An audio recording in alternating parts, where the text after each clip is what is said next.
I think I've been looking at this screenshot wrong, y'all.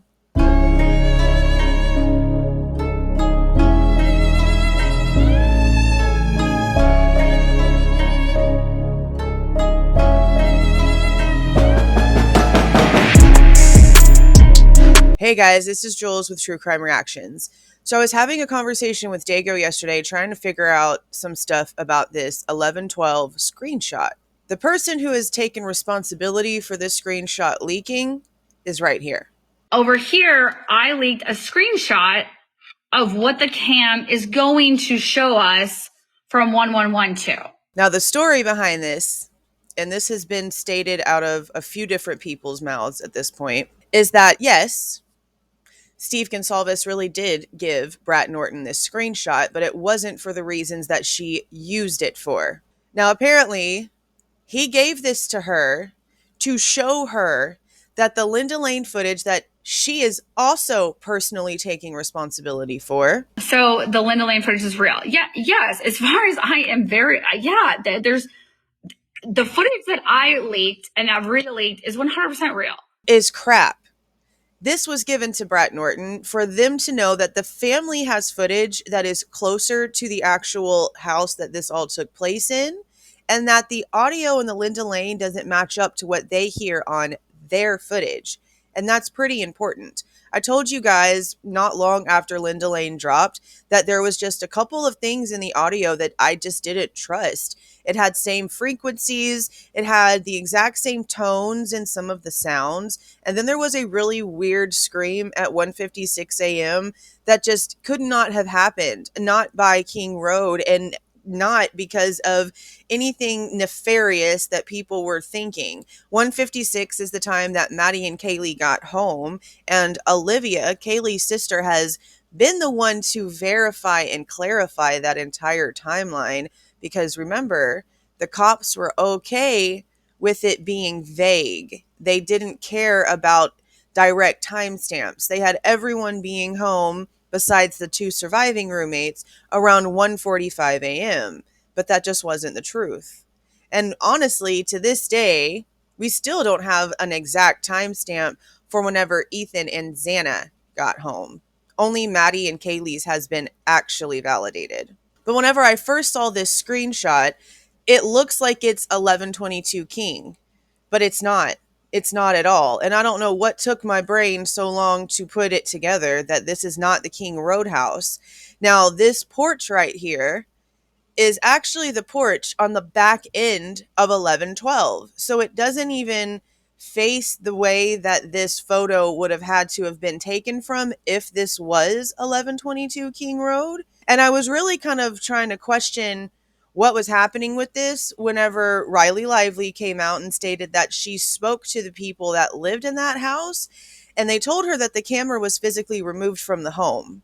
That after the cops took the video evidence off of it, it came back to them with its memory completely wiped. Its hard drive and the cloud was completely empty because the cops didn't want the evidence that they had then being in the hands of the public. So they gave the camera back to them like with a fresh, empty memory. So according to the people that live in that house, with what they've apparently told Riley Lively, she's claiming that there was no way this could be from that night, that this screenshot could not have been from the night of the murders. It had to have been from afterwards, and that someone just faked the timestamp.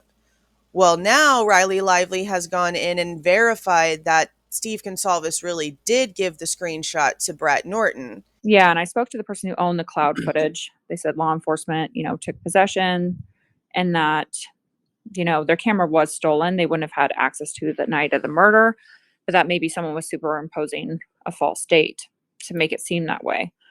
Okay. So when I spoke to Steve, he said, yes, I sent her the still image of the video, not the video, Right. because he was trying to explain to her, okay, the timestamp on that photo says 1:56 a.m. Okay. He was trying to explain to her the audio on the Linda Lane is not correct because I have actual footage that is legit and it does not match up. And that's what he was trying to explain to her. Pertaining to the Linda Lane, he says that the same person who messaged Sleuthy Goose is the person who sent him the Google Drive one day before it was leaked.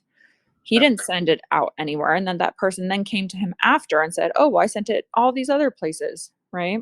Steve didn't leak Linda Lane footage.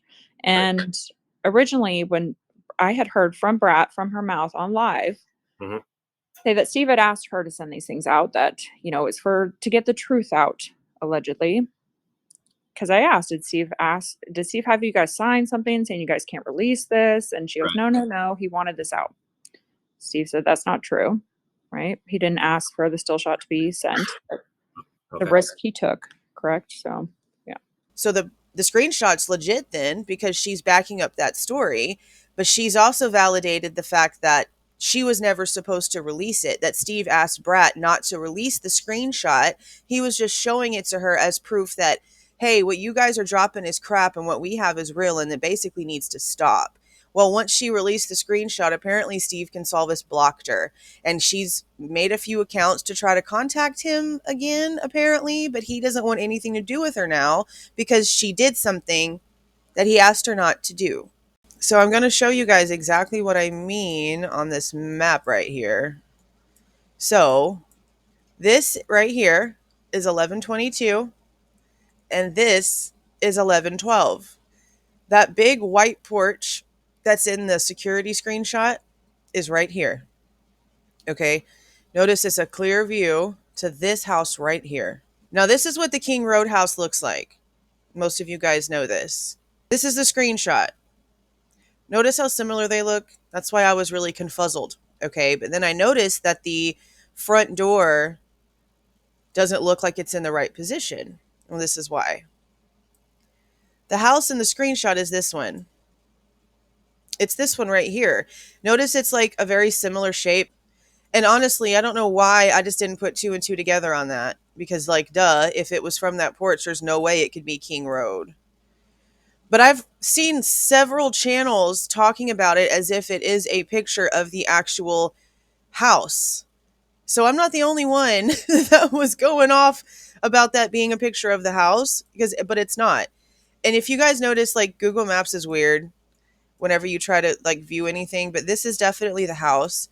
And this area right here that has all of these trees is actually the empty spot that it is now for how this view even happened to begin with. And notice right here, this is all blurred out. This is all blurred out. Now, I thought that maybe there was some sort of manipulation with it and the porch was put on there somehow, because I literally thought that it was the King Road house.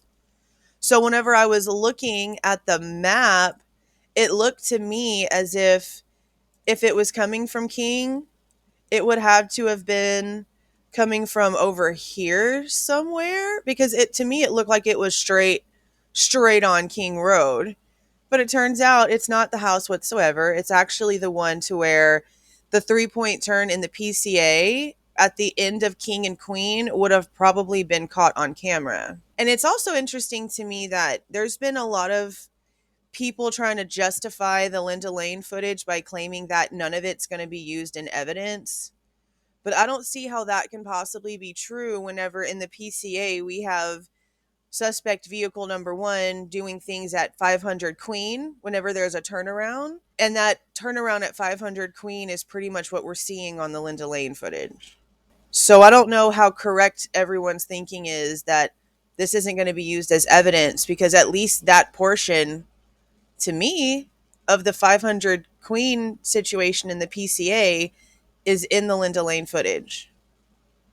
So I don't know, but I just wanted to get this part out there because, like I said, I'm not the only one who's been talking this way. Like, we're looking at 1122 King Road in this screenshot, and it's not. So whatever this footage is, it would not show him, whoever did this, going in and out of the house, shadows in the windows, none of those things. Because one of my biggest things whenever Riley Lively said, well, the camera was stolen, it couldn't be from that night, I'm looking at the photo and again in my brain thinking that it's 1122, and I'm like, okay, but all of the windows are on and there's no crime scene tape and there's no cop cars guarding the house. I've literally for like a few weeks now thought for some reason that we were looking at 1122. And now I feel stupid. But anyway, I wanted to get that clarified and put out there because, again, several people, channels, viewers alike, have been talking about this screenshot as if it was looking at the actual house. But yeah, I got to go back to work. Hopefully my brain starts working. See y'all.